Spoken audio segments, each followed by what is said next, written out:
Hello दोस्तों, स्वागत है एक बार फिर से आप सभी का एजुकेशन राइज पर। इसमें हम जो इवैल्यूएशन पेपर है इतिहास का कक्षा 12 के लिए, आइए करते हैं इस पेपर का सॉल्यूशन। तो यहाँ पर हम सभी इसके सारे क्वेश्चंस देखेंगे। सबसे पहले शुरू करते हैं ऑब्जेक्टिव क्वेश्चन से। यहाँ पर देखिए पहला लिखा हुआ है कि सिंधु सभ्यता का स्थल कालीबंगा निम्न में से किस राज्य में स्थित है। तो ये राजस्थान में स्थित है। कालीबंगा जो है वो राजस्थान के हनुमानगढ़ जिले में स्थित है। देखिए आपको लगता होगा कि आपको सारे क्वेश्चंस याद हैं, पर एक बार रिविजन करना जरूरी है, पढ़ लीजिएगा, कहीं ओवर कॉन्फिडेंस में कोई सवाल गलत नहीं हो जाए।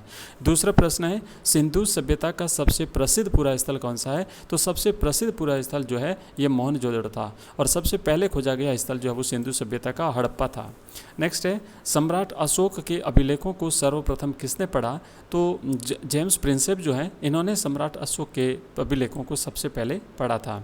नेक्स्ट है मौर्य वंश के संस्थापक कौन है। तो चंद्रगुप्त जो है वो मौर्य वंश के संस्थापक माने जाते हैं। चाणक्य की मदद से इन्होंने मौर्य वंश की स्थापना की थी।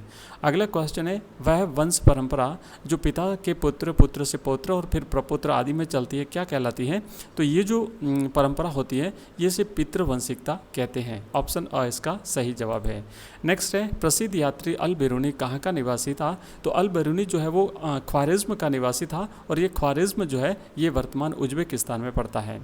नेक्स्ट अगला प्रश्न है ख्वाजा कुतुबुद्दीन बख्तियार काकी की दरगाह निम्न में से कहाँ स्थित है। तो ये जो बख्तियार काकी साहब हैं इनकी दरगाह दिल्ली में स्थित है। नेक्स्ट है 14वीं से 16वीं शताब्दी के मध्य कौन सा नगर दक्षिण भारत में एक साम्राज्य के रूप में विकसित हुआ। तो ये था विजयनगर साम्राज्य, जिसकी स्थापना 1336 ईस्वी में हरिहर और बुक्का नामक दो भाइयों ने की थी। नेक्स्ट प्रश्न है 9वां अंग्रेजों के विवरणों में समाहर्ता शब्द का प्रयोग किसके लिए किया जाता था। तो इसका सही जवाब रहेगा ऑप्शन ब संग्राहक जो होता था। संग्राहक यानी जो राजस्व इकट्ठा करने वाला जो इनका अधिकारी होता था उसे समाहर्ता या फिर संग्राहक के नाम से जाना जाता था।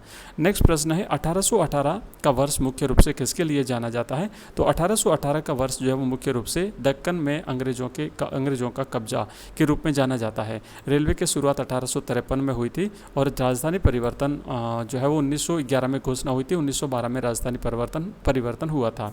नेक्स्ट प्रश्न है करो या मरो का नारा किस आंदोलन में दिया गया था। तो भारत छोड़ो आंदोलन में करो या मरो का नारा जो वो दिया था, और भारत छोड़ो आंदोलन 1942 में जो है वो उस दिल्ली 1942 में मुंबई के ग्वालियर टैंक से शुरू हुआ था।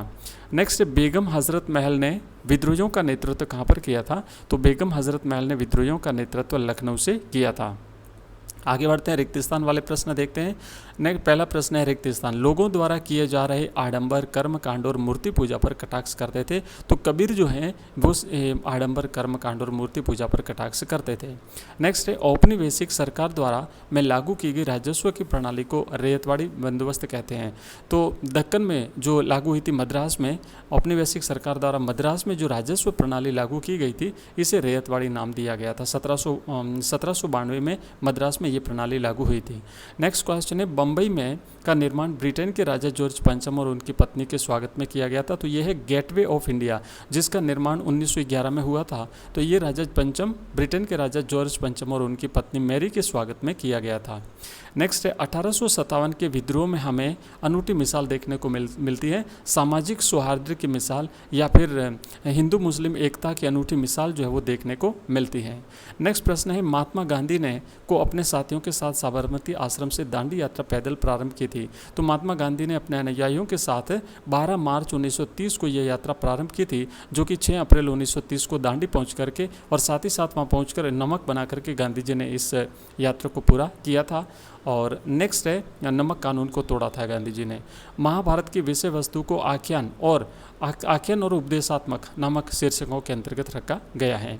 तो ये हमने रिक्त स्थान किया। और अब जो नेक्स्ट क्वेश्चन है यहाँ पर हम अति लघुत्रात्मक प्रश्न देखते हैं।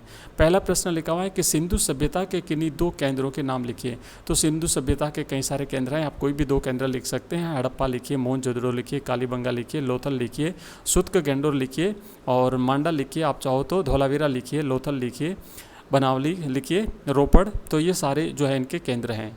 नेक्स्ट है सातवाहन वंश का सबसे प्रतापी शासक कौन था? तो गौतमीपुत्र सातकर्णी जो है ये सातवाहन वंश का सबसे प्रतापी शासक हुआ था। अगला क्वेश्चन है विश्व का सबसे विस्तृत और बड़ा महाकाव्य कौन सा है? तो महाभारत जो है ये विश्व का सबसे बड़ा महाकाव्य, सबसे विस्तृत और सबसे बड़ा महाकाव्य है। अगला क्वेश्चन चौथा लिखा हुआ है उस विदेशी चिकित्सक का नाम लिखिए जो मुगल शासक शाहजहां के पुत्र दारा शिकोह के चिकित्सक के रूप में मुगल दरबार से जुड़ा रहा था। तो ये फ्रांसवा बर्नियर था जो फ्रांस का निवासी था और ये चिकित्सक था, इसने मुगल दरबार में अपनी सेवाएं दी थी। नेक्स्ट क्वेश्चन है पांचवा किस विदेशी यात्री ने सुल्तान महमूद तुगलक को भेंट देने के लिए ऊंट, घोड़े और दास खरीदे थे? तो ये इब्न बतूता था जिसने मोहम्मद तुगलक को देने के लिए ऊंट, घोड़े और दास खरीदे थे और मोहम्मद तुगलक ने इब्न बतूता को 1 वर्ष के लिए दिल्ली के काजी पद पर नियुक्त किया था।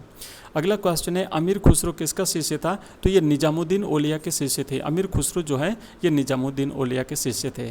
अगला क्वेश्चन है खालसा पंथ की स्थापना किसने की थी? तो गुरु गोविंद सिंह ने खालसा पंथ की स्थापना की थी। और इसी प्रकार के ये बाकी जो क्वेश्चन हैं इन सबके आंसर हमारे वीडियोज़ में आपको मिल जाएंगे। ये अति लघुतरात्मक प्रश्न है, उसके बाद में लघुतरात्मक प्रश्न है। इन समस्त प्रश्नों के आंसर हमारे वीडियोज़ में, हमारे द्वारा जारी वीडियोज़ में मिल जाएंगे। आप उन्हें पूरा का पूरा देख लीजिए, प्लेलिस्ट में जाइए, वहाँ पर आपको मिल जाएंगे। Thank you very much.